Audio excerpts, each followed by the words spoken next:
Just want to spend a little bit of time talking about our audience reaction to the now almost 6 weeks of coverage we have devoted to the Israeli-Gaza war.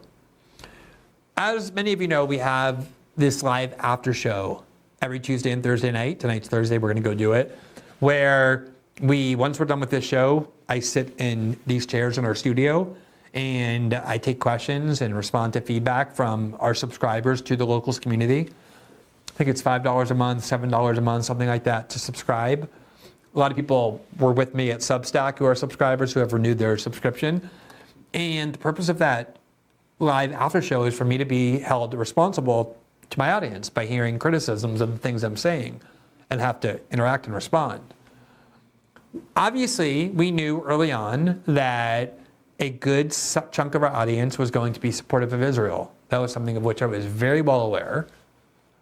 But I also have a long history as an American Jew, as an American, of being very critical of the Israeli denial of Palestinian statehood, of the illegal occupation of the West Bank, of the blockade of Gaza, of the frequent bombing by the Israelis, of the U.S. support for all of those Israeli wars. These are ideas I have been defending and advocating for a long time, and I knew once that Hamas attack happened that was so horrific that it was going to provoke exactly what it has, really an unprecedented kind of war in terms of watching a trapped, helpless population, 50% of whom are children, relentlessly be bombed and killed. 1 out of every 200 people in Gaza have been killed in the last 5 weeks, and we're nowhere near the end of this war. And so I was faced with this dynamic, which is I knew that by expressing my views of this war, by covering it in a way to try and show people things that I thought they weren't going to see from other places, that we were going to end up alienating a significant part of our audience that isn't just pro-Israel, but that supports Israel vehemently as a major, major issue for reasons we've covered. And obviously, I didn't have a choice. If I had, even for 1 second, given thought to the possibility that I should avoid this topic or just cover it quickly and then run away from it, I've seen journalists do this. There are journalists who rely on their viewers or subscribers or their audience loyalty who have just ran in the opposite direction from this issue, knowing that it polarizes their audience. I've noticed who's doing that. I'm not going to do that, ever. And I think I've talked about before the first time I had to alienate my audience, which was in 2010, when I had largely a left liberal audience, although I had a lot of libertarians at the time too, because that's who was critical of the Bush-Cheney war on terror. And when the Citizen United decision happened, it was a decision that enraged everybody left of center, from the furthest left-wing fringes to the most conservative members of the Democratic Party and everything in between. And people started saying to me, "You're a constitutional lawyer. You talk about free speech a lot. What's your opinion of Citizens United?" And I knew my position was the one of the ACLU, of labor unions, of free speech absolutists, which is I thought that and still think that the specific restrictions on campaign finance spending that were struck down in Citizens United are in fact an infringement of free speech. That case emerged because a nonprofit group wanted to fund and finance an anti-Hillary Clinton campaign right before the election and were told they couldn't under these laws. Of course, to me, that was an infringement of free speech. And I had to write about it. And I wrote about why I supported the majority ruling in Citizens United. And to say that my audience was angry at me was an understatement. I definitely lost readers. But they were a minority. A lot of my readers were angry with me. I kept going into the comment section and engaging with their critiques. I kept writing and addressing their major arguments to explain my position over the weeks. And what I learned from that was that the audience I wanted was never an audience that would demand of me full and complete agreement, but knew that there would be times, because I don't plant myself in an ideological camp and refuse to serve every view of any one faction, that there were going to be times when I disagreed with them. In fact, disagreed with them about issues that they felt very strongly about. And so my pledge to my audience, to my viewers, to my readers has always been, I'm not going to tell you what you want to hear all the time.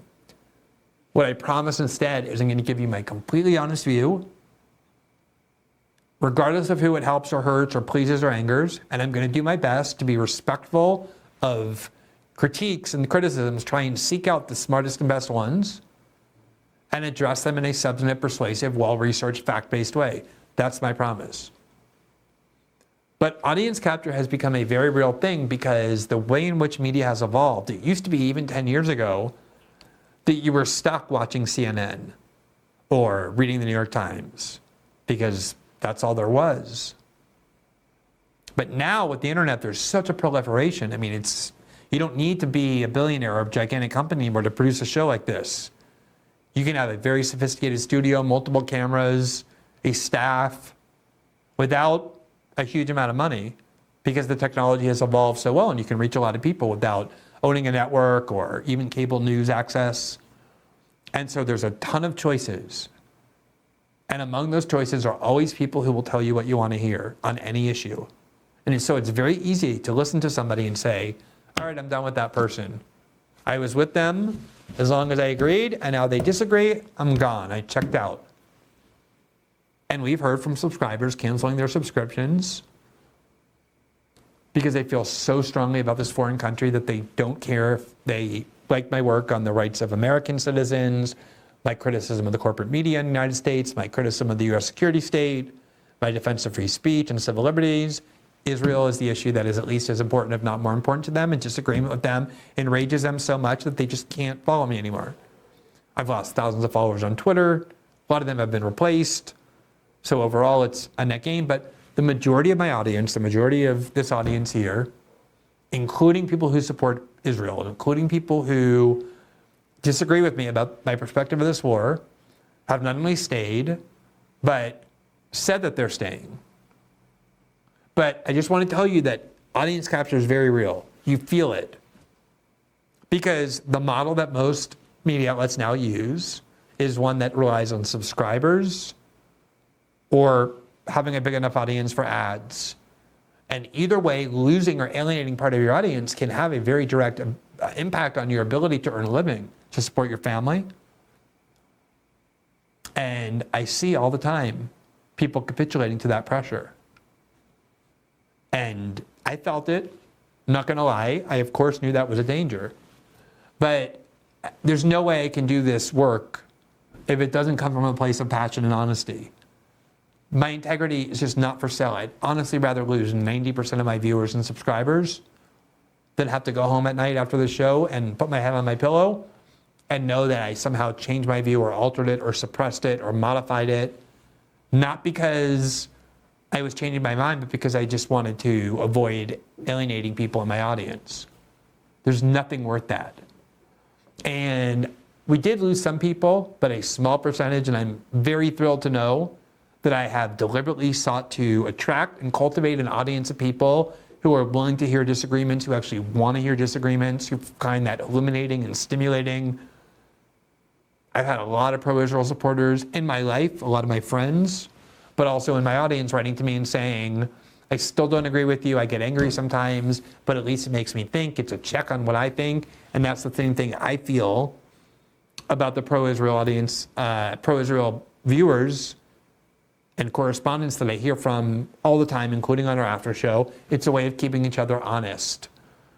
And it really is true. There are shows that do very well in terms of attracting a lot of your audience and making a lot of money for their hosts. And they say, I'm here. I'm in this part of the Republican Party. I'm in this part of the Democratic Party. I'm in this faction and that one. Come to me and you will never hear anything that conflicts with your worldview. It's a successful model. But ultimately, it's a model that has no nutrition. It's a model that is soul draining instead of affirming, and it creates nothing good. And I'm okay with losing 10% or 15% of our audience or our subscriber base. I have no doubt that we will build that back and more. It's happened many times in my career. I lost 20 to 5% of my audience in 2009 when I extended my critique of the war on terror under George Bush to the identical war on terror policies of Barack Obama. and a huge number of Democrats who thought I was so great. Like, wait a minute, I'm not here for criticism of the Democratic Party. I'm out of here. And then over time, it built back up and exceeded that. But you have to be willing to take that risk and feel that pain. But it's so worth it at the end, and it's the only kind of journalism that matters. Do not seek out and do not trust people who tell you what you want to hear all the time. It is not good for you. It's not good for journalism. It's not good for our discourse. Thanks for watching this clip from System Update, our live show that airs every Monday through Friday at 7 p.m. Eastern, exclusively on Rumble. You can catch the full nightly shows live or view the backlog of episodes for free on our Rumble page. You can also find full episodes the morning after they air across all major podcasting platforms, including Spotify and Apple. All the information you need is linked below. We hope to see you there.